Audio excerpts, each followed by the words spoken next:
Hey, what's going on, everybody? It's another episode of Dre's State of Mind with your host, Dre.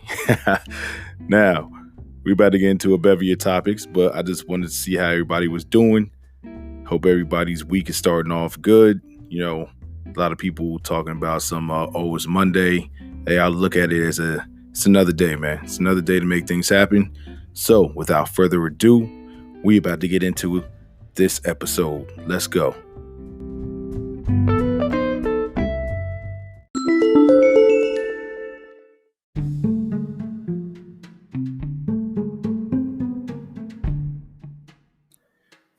So the first topic I want to talk about is actually this topic that was out of Bali, Indonesia.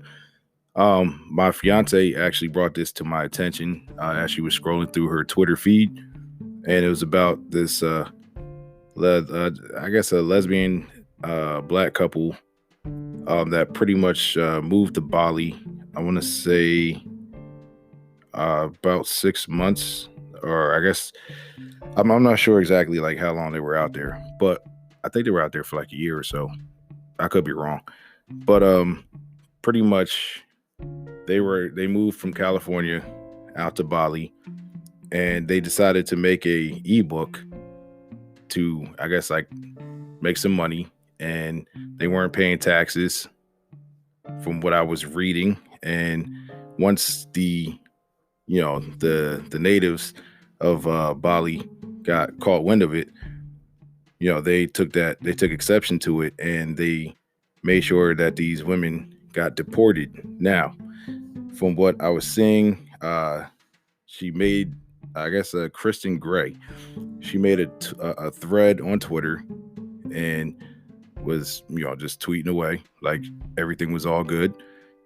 Because one, I believe their visa was for like 6 months. So, after 6 months, they had to go back to the United States, but they decided to extend their visa on the low.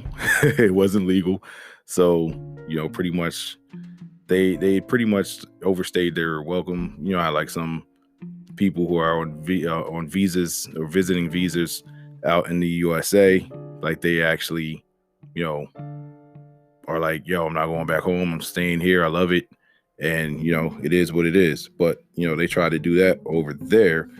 Now, I guess it wouldn't have been a problem if they just flew under the radar and shut the hell up. But no, you want to go out here and tweet and, like I said, make an ebook out of it and selling that for $30. So you're making money off of this. You're not paying any taxes over there. And, you're pretty much stacking your bread. And that's cool and everything. But if you're going to do this, do it on the low. But anyway, so she said pretty much moving out of America in my 20s has been a game changer. I've been living in Bali, Indonesia for over a year with my girlfriend. And here's a thread. So we initially moved abroad for 6 months to stay in Bali to stack some bread and elevate our lifestyle. I was broke, struggling to find work the entire year of 2019. I wanted to take hold on, I'm trying to follow this thing. All right, I wanted to take a stab at entrepreneurship. I also wanted to get out of survival mode and tap into how I could thrive. So after getting rejected for some jobs and living off savings, trying to make her business pop, my girlfriend and I decided to book a one-way to Bali, Indonesia. So that was like strike one right there. So you had pretty much like no intentions on actually coming back. So if everything went right, they were actually, they were going to stay there. Cost of living is cheaper out there, and they're able to, like she said, stack her bread and pretty much just take advantage of the opportunity. So reading further, when I think about it, it's super clear that the move was intuitive. Bali is where I was supposed to be through it all. There was an energy about the States that I had to take a break from. Bali was the perfect medicine.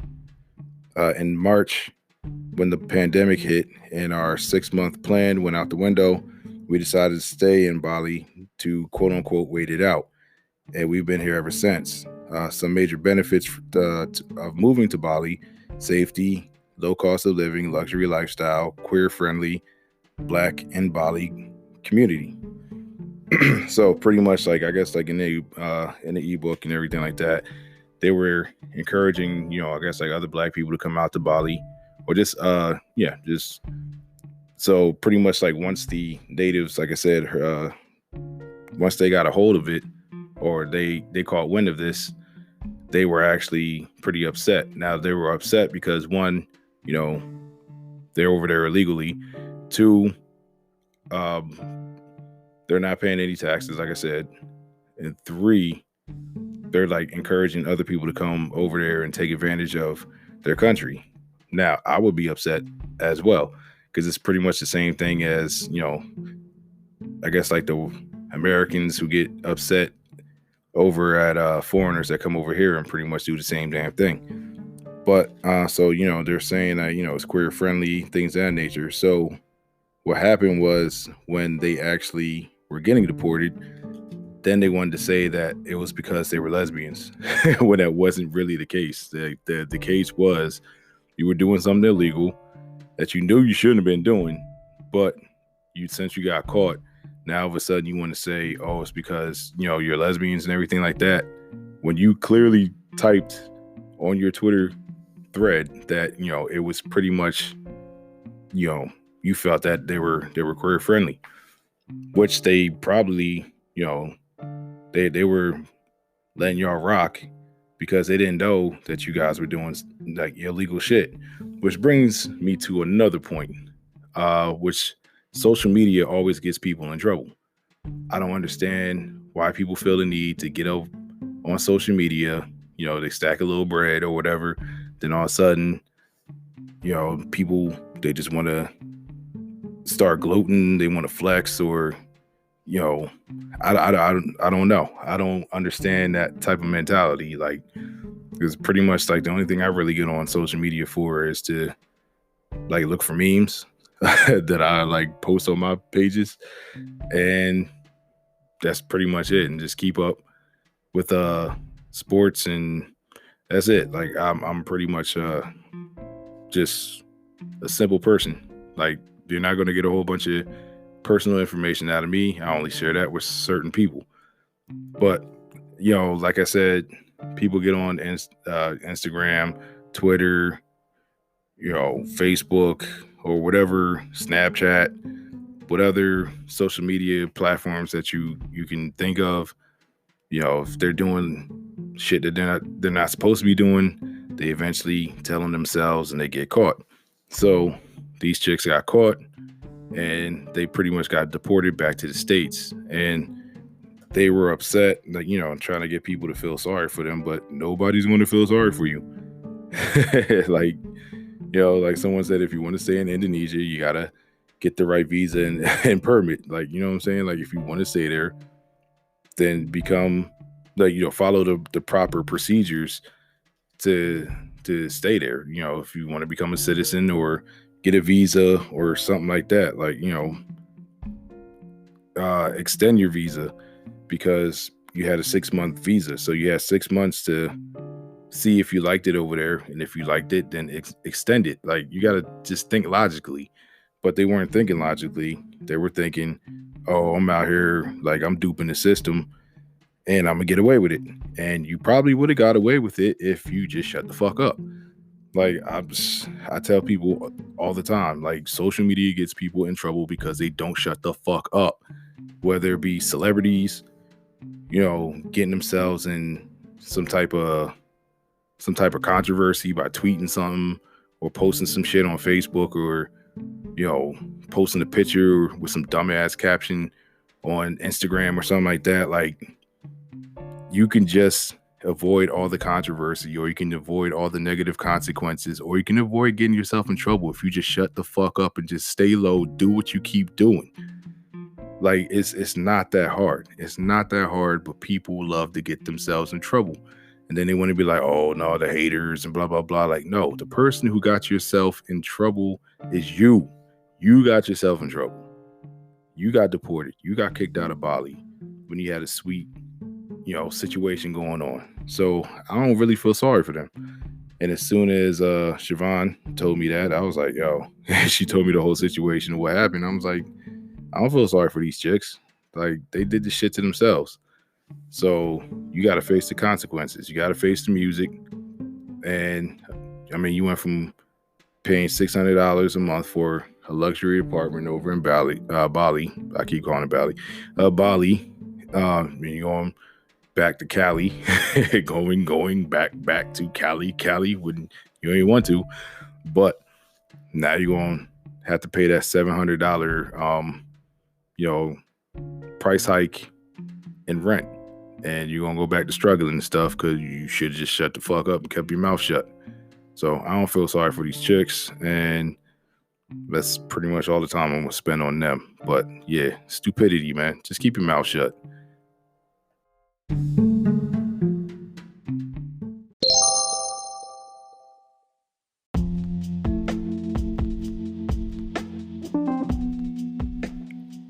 Now, in breaking news, I just seen that Joe Biden lifts the transgender military ban, that Trump actually took in place. This was from the Trump era. Now, I have no clue what the big deal is of letting transgender, or, even back in the day when I was in, middle school, there was a big deal about even, gay people being in the military. I really don't understand what the big deal is. Now, Joe Biden said this is reinstating a position that the previous commanders and as well as the secretaries have supported.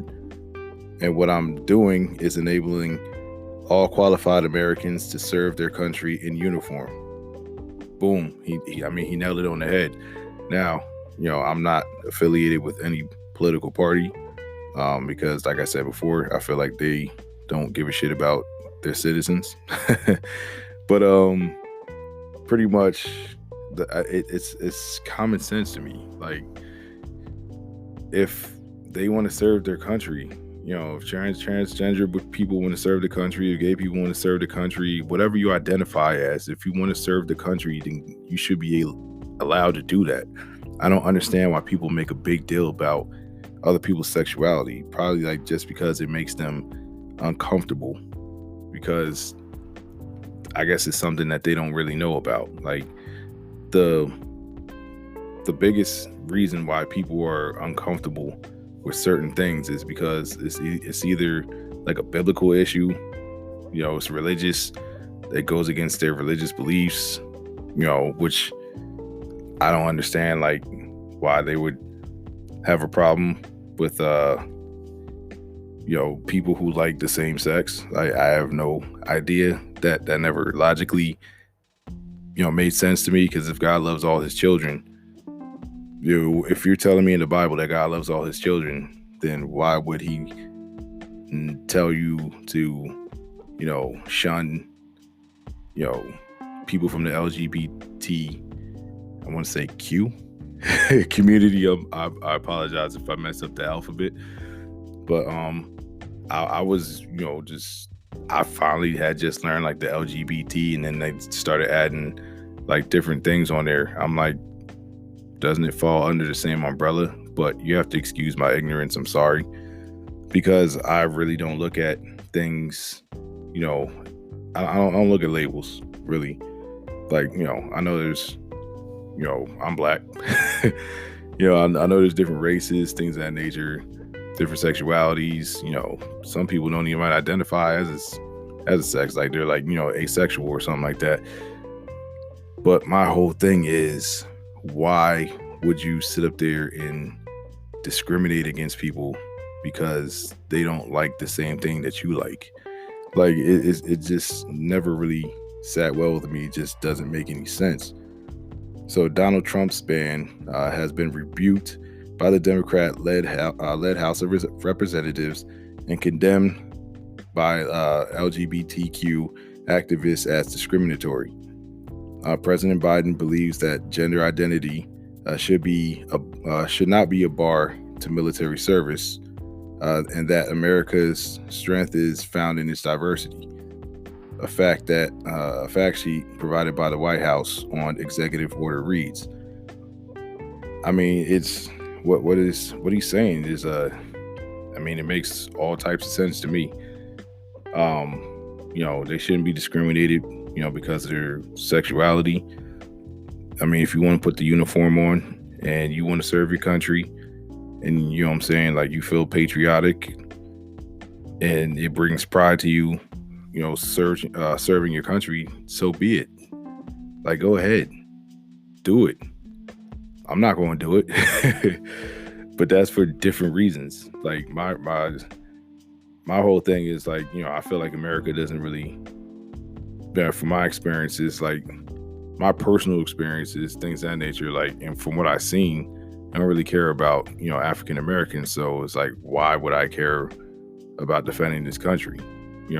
So that's just my thoughts. That's just what I believe in, and you guys' thoughts could be different, and, we could sit down and have a conversation about it. I'm open. I'm always open to, see other people's point of view and see where you're coming from. And then we can go to an understanding, or we can come to an understanding, or, we could just shake hands and just agree to disagree. It doesn't but my whole thing is I'm open. I always want to listen. And kudos to Joe Biden for, lifting this stupid ass ban. Like, it's stupid. If they want to serve in the military, just let them serve in the military. That's pretty much it.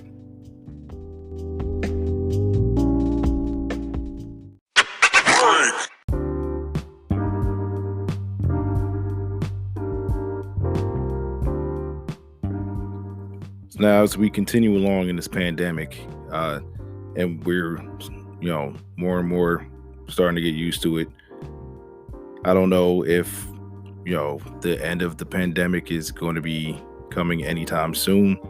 But by the end of the year, by next year, who knows? With how well this vaccine that they're giving out is actually working. But I read on Yahoo Finance, says your next stimulus check, Congress to speed along $1,400 payments this week. Now it says Congress takes steps this week towards quickly passing President Joe Biden's coronavirus aid proposals, including a third wave of direct payments for most Americans. The next batch of stimulus checks which will be $1,400 to top off the $600 payments that they gave us in December. Democrats and former President Donald Trump wanted to provide $2,000 in that round, but were thwarted by Republicans leading the Senate at the time. So, but my whole thing is like, why just drop it to $1,400 when you could just, make it a $2,000? Like you said that, that in your campaign and, my first days in office, make sure people get the $2,000 checks, but, it's dropped down to $1,400. Like, I don't understand that. I don't understand, like, why it's a hassle or why it's a problem for our elected officials that we put in office to take care of the citizens that voted for them. Like, why is this such a hassle? Why, and I don't want to hear this national debt shit and all this and that, because this country's been in national debt and we're still afloat. Like, we've been in debt ever since it was first brought to my attention when I was in middle school.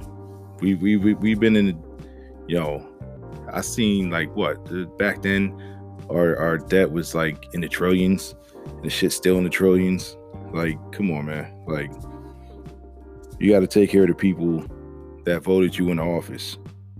I mean, it's just pretty much common sense. So pretty much during this pandemic, because I was talking about this with my coworker the other night at work. So since this pandemic started, like back in April of last year, the country shut down, things of that nature. People was getting laid off. They've only really given us $1,800 for like almost a year, because it'll be like a year in April. So I want to say like 9-10 months or so. Like, how is $1,800 supposed to keep people afloat, especially the people who lost their jobs, people with families? It wasn't their fault that they were laid off, because the country shut down. People, they had to abide by, the COVID protocols, things of that nature, 6 feet. Everybody stay 6 feet apart, things of that nature. So some companies and some small businesses, they went under. They had to shut down. And I don't understand how, a total of $1,800 with almost a whole year span is supposed to, have people. It's supposed to help people pay their rent. It's supposed to help people put food on the table, things of that nature. Like, I mean, the only way that you can really keep a consistent paycheck is if you, I guess, like, go to factory jobs, which, some people can't do. Some people physically can't do it, or they can't work the hours. Because I know at Amazon, personally, I know at Amazon that, their shifts are set in stone. They don't work with you. They're like, you either work our shifts or you don't work there at all. So, that's usually how all factory jobs are. Now, they're making a big deal about bumping the minimum wage up to $15 an hour, but you can't survive in this country in this modern days and time off of $15 an hour. Now, if it was like $20-$25 an hour, then yeah, you might actually have, you'll actually have a fighting chance. But in some states like such as New Jersey is expensive as fuck. California is expensive as fuck. That's why you've been seeing the influx of people moving down south, because down south is, the cost of living is cheaper. The salaries for the jobs is, lower, but, it's still cheaper down there. But pretty soon, with the influx of people going down there, the price is going to rise. So, pretty much they had to have had a better plan. They should have had a better plan. But, the first administration that was in there, like Trump and them, like, there was like the most ghetto organization or administration that you can ever think of to, like, run the United States. Like, the shit was just fucking crazy. It was really, really fucking crazy. And I guess, like, to deal with the pandemic that's going on, Yahoo in the same article is trying to tell people how to, like, lower their budget so they won't be strapped for cash. Like, shrink the cost of your debt. I mean, that's easier said than done. Find creative ways to save, cut your insurance bills, but people need insurance. You know what I'm saying? Like, that shit is really, really important. If insurance itself was actually affordable, then it wouldn't be a problem. But insurance itself is not affordable at all. And, if you're fortunate enough to have a job that provides insurance that you got to pay for, you got to find a suitable plan that actually fits your needs and fits your budget. Then that shit is fucking hard. It's really hard. Refinance your mortgage or slash your payments. That's easier said than done too. So, but I was looking around, and this is how other countries handled, the pandemic, taking care of their citizens. Now, other countries have sent economic relief to its residents, including Japan, which gave people $930 per adult. Singapore gave people $422 per adult. Hong Kong gave people $1,280 per adult. BBC reported that South Korea's government sent out $820 checks to families in the bottom 70% of income brackets. And that's another thing I seen. They were saying that some Republicans were opposed to, I guess, like, people who were considered wealthy, I guess, like, rich and wealthy, getting stimulus checks as well. Now, that I can actually agree upon with them, because, if you already got money, then why the hell are you getting more money, more free government money when, I'm pretty sure like the wealthy and everything like that, they're not paying taxes anyway. So why would they be allowed to, get more money?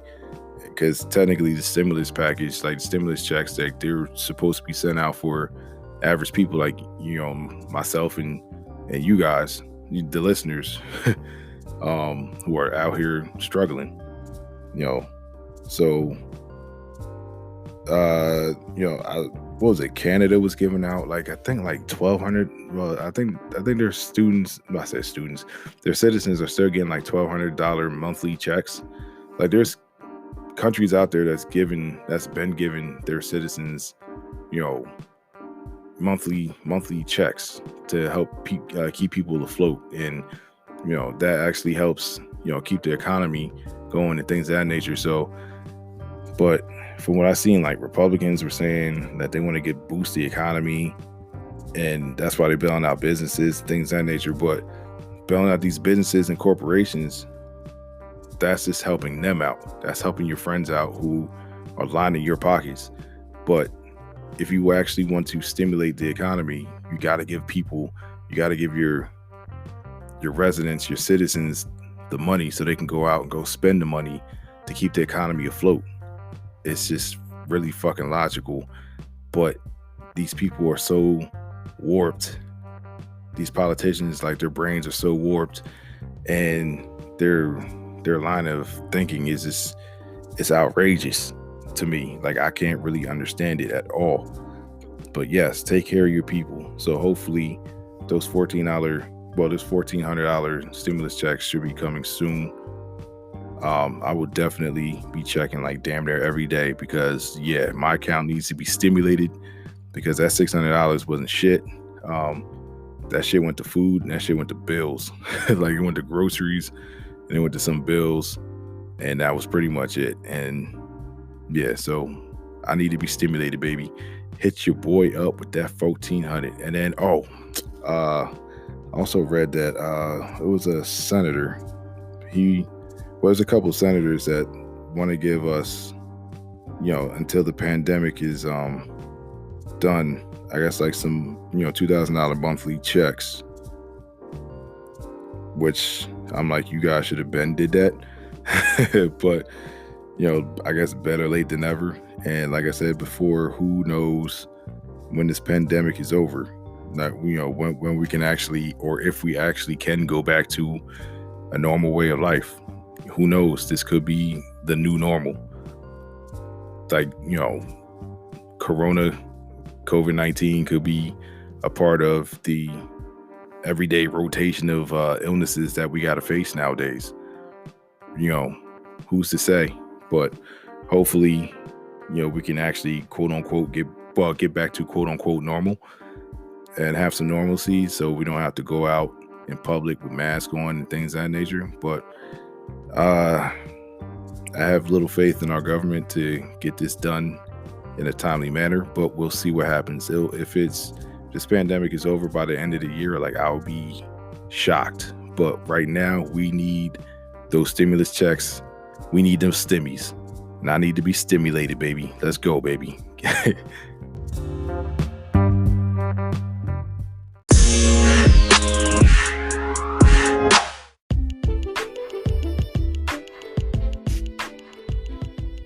Yesterday was the day of the week that I was looking forward to, because it was Championship Sunday. You had the NFC Championship game and the AFC Championship game. Now, the NFC Championship game went first. It was against the Tampa Bay Buccaneers and the Green Bay Packers. Now, it was actually a pretty good game overall. Now, in the first half and the Buccaneers' first play of the second half, I thought they were actually going to run away with the game, because they actually jumped out to an 18-point lead. It was 28-10 after Green Bay's first possession in the second half. Aaron Jones, he had a tough game. He had 2 fumbles. One was recovered by his teammate in the first half, and then the other one was punched out by the same person, Whitehead from the Buccaneers. I believe his first name is Jordan, but Jordan Whitehead, he caused both of Aaron Jones's fumbles, and the second one, Tampa Bay recovered, and they were already up 21-10. And Tom Brady, one play after that, play action fake, threw it to Cameron Brate. They were up 28-10. So I was like, yo, this game, that might be the nail in the coffin. It's not looking good for Aaron Rodgers and the Packers. But pretty much in the beginning of the game, Mike Evans scored the first touchdown. He beat Kevin King, who also had a very, very long game. He had a rough day, and there was a lot of Packers fans that was calling for that boy's head. I mean, it's one thing to have a bad day at the office, but when you're having a bad day at the office is a nationally televised football game with a trip to the Super Bowl on the line, and you're just not playing good, like you're playing very, very terribly, it's going to get, accented. And pretty much, yeah. He looked very, very bad. And, there was people who was like, he's a bust, he sucks and things of that nature. Like Mike Evans, he did beat him pretty badly on a post route. Actually, it was like a corner route to the side. No, I'm sorry. It was a fade. It was a fade route. He beat Kevin King pretty badly. Green Bay went up 7-0. And then, Tampa Bay went up 7-0. Green Bay got the ball. And, Aaron Rodgers, he hooked up with, I think his name is Marquez Valdez-Scantling. He got like a long-ass name. But he scored a touchdown from an Aaron Rodgers pass. So that tied the game up.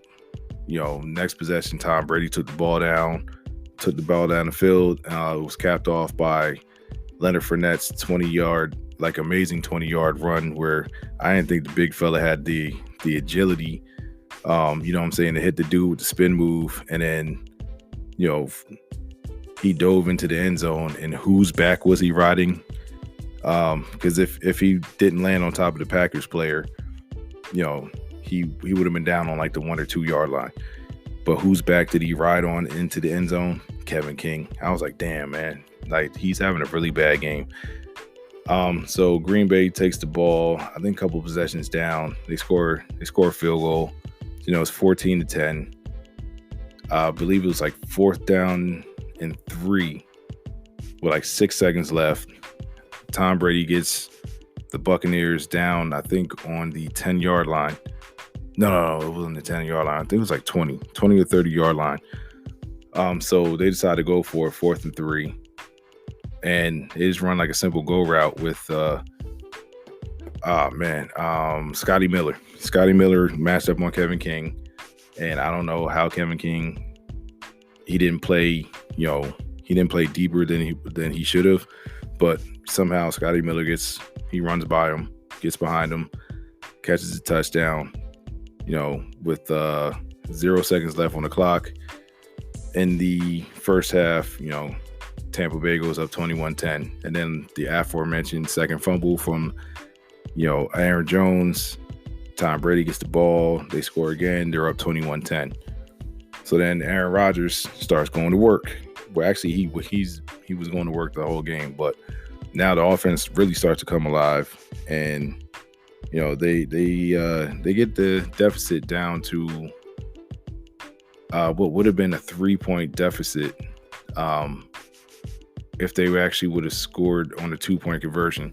But that was dropped by St. Brown in the end zone. So they were down 5. And, Aaron Rodgers it was like late in the game.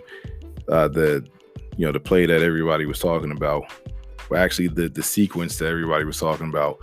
So 3rd down, they flushed Aaron Rodgers out of the pocket. I believe they're on the 10-yard line. They're within the red zone. So they flush Aaron Rodgers out of the pocket. He steps up. I mean, it appeared that there was some space for him on the right for him to run and possibly score a touchdown. But who knows? Like, Tampa Bay's defense is pretty fast. They could have, They could have stopped him short of the goal line or anything like that. But he decides to throw the ball to Davante Adams. Now Davante Adams was double teamed. They break up the pass. So late in the game, I guess Aaron Rodgers is thinking, this is 4-down territory. But Matt LaFleur actually calls, the special teams out. They kick a field goal, and then they go down by 5 because they were down by 8. It was 31-23 at that point.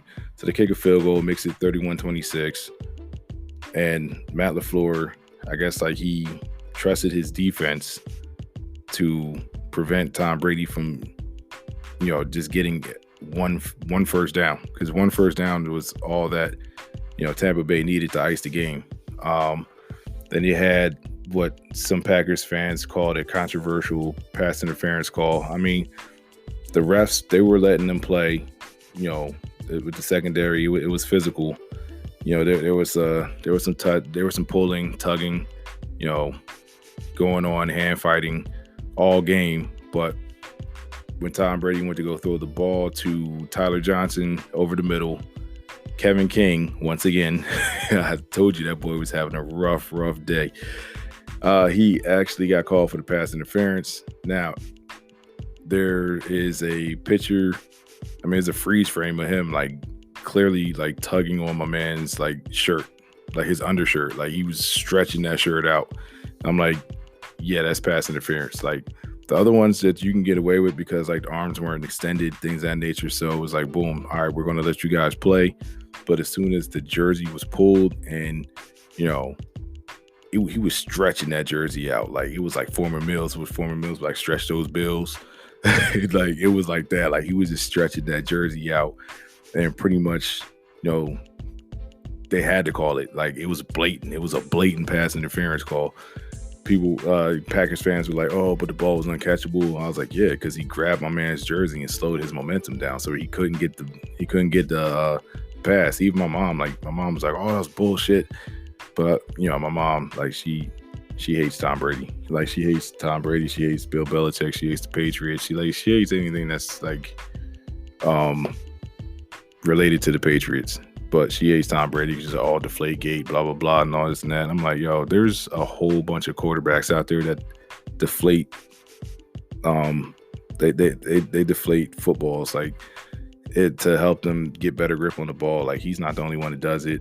There's tons of dirty tricks in the NFL. So there's tons of dirty tricks in sports, period. But so pretty much that first down, pass interference, automatic first down. Then Tom Brady actually does get the first down, kills the clock. Green Bay ends up winning 31-26, and they head to the Super Bowl, which is Tom Brady's 10th trip to the Super Bowl, which is I'm still trying to wrap my brain around that. One man in his whole entire career, his 21-year career, he's been to the Super Bowl 10 times. He's won it. Well, this will be his 10th trip, and it was 9 previous times. He's won the Super Bowl 6 times. So he's going for his 7th ring. And, that's something that's probably never going to be broken. The 6 is probably never going to be broken. I can't really see any other quarterback really getting there. Possibly Patrick Mahomes.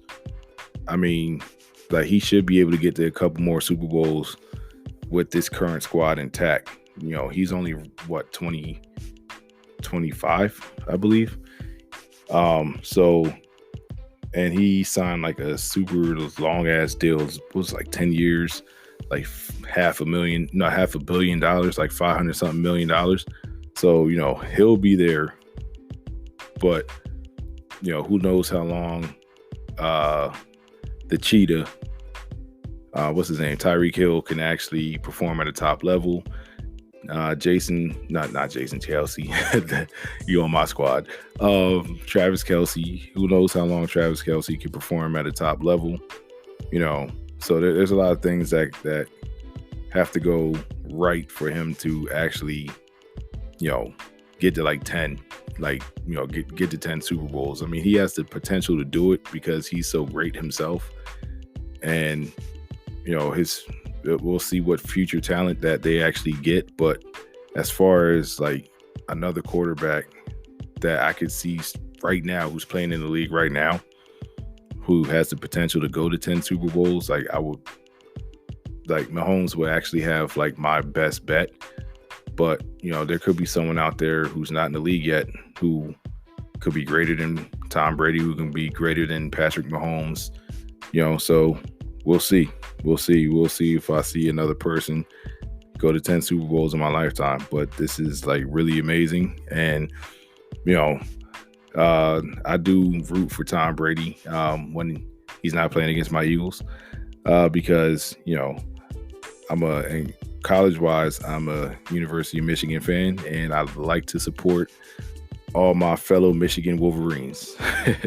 That's why I love Brandon Graham so much on the Eagles because, he's been doing great things for the Eagles, and he's a Wolverine. Now, the AFC Championship game wasn't as close.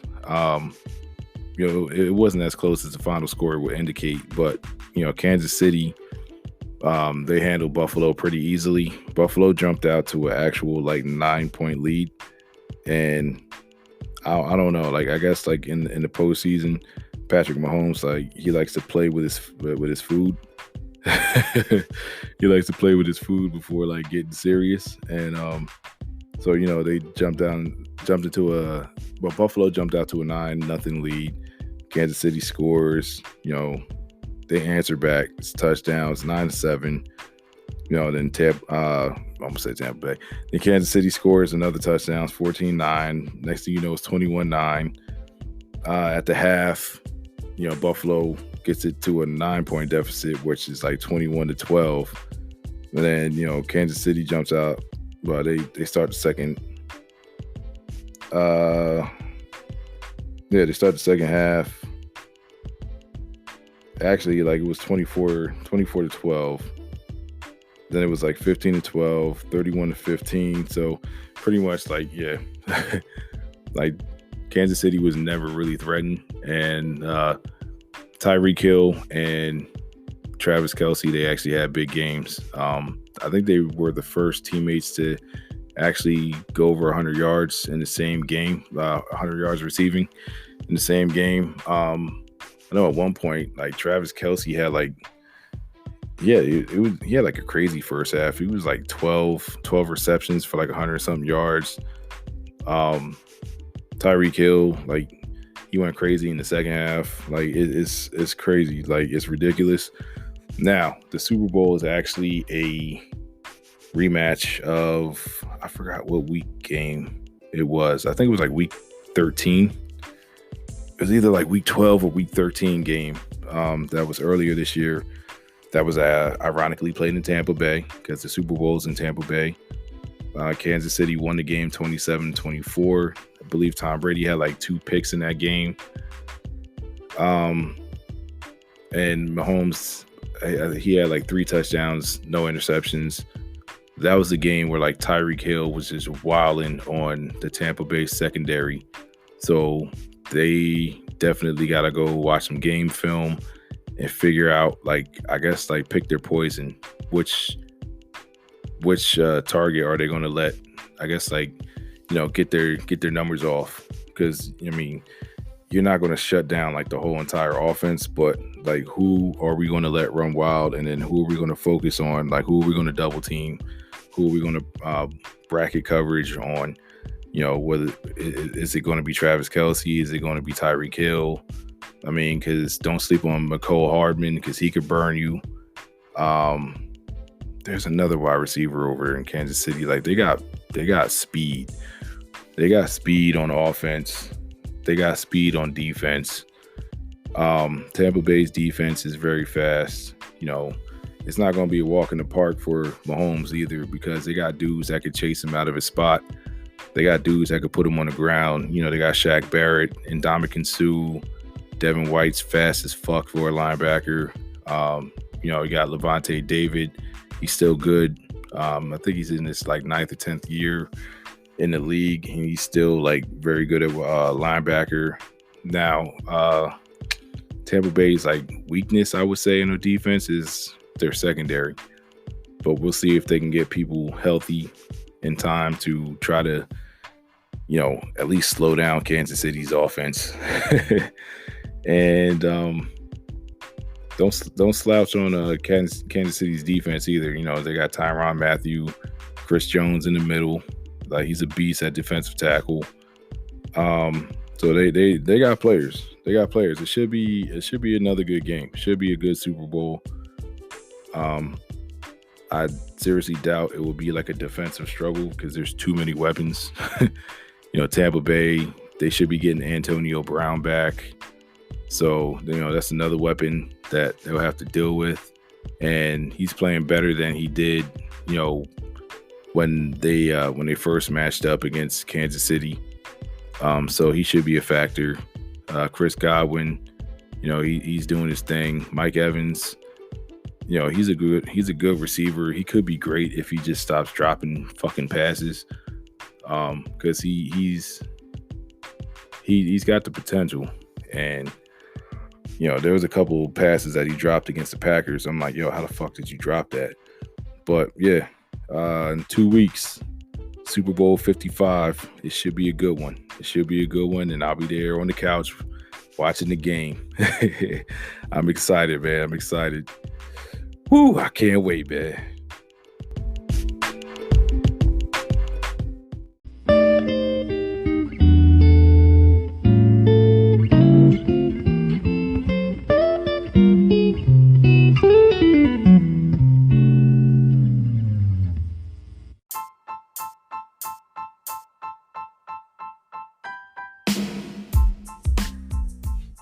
And this brings this current episode to a close.